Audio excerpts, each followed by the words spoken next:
షైపార్టీ MLC Balmuri Venkata సారుకు నిరుద్యోగులు అడ్డం తిరిగిరట.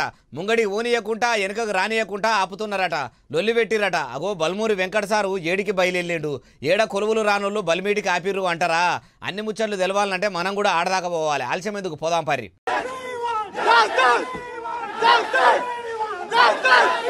చూసినరా, sir కారుకు అడ్డం తిరిగి వి వాంట్ జస్టిస్ అని బిగ్గరగా ఒర్రుతుర్రు, గట్టిగానే నినాదాలు ఎత్తుకుర్రు.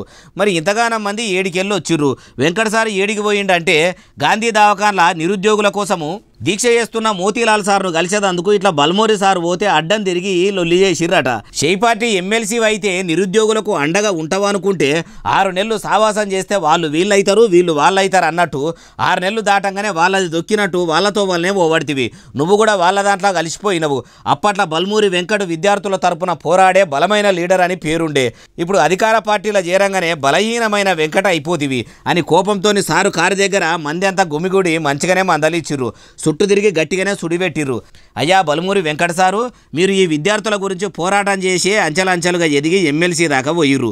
ఇప్పుడు వాళ్ళ బాధలనే పట్టించుకోకుండా ఇట్లా చేసుడు మీకన్నా న్యాయం అనిపిస్తున్నదా? ఓడెక్కేదాకా ఓడమల్లన్నా, ఓడ దిగినాక బోడమల్లన్నా అన్నట్టు మీరు ఇట్లా చేసుడు మాత్రము మీ వెనక పొంట అప్పట్లో నడిచిన వాళ్ళకు సుతారం నచ్చుతలేదు. ఇప్పటికైనా మించిపోయింది లేదు. నిరుద్యోగుల గురించి నోరు ఇప్పి రేవంతం సార్తో మాట్లాడుండ్రి సార్ అంటుర్రు ఈ ముచ్చటిన్నోళ్ళు.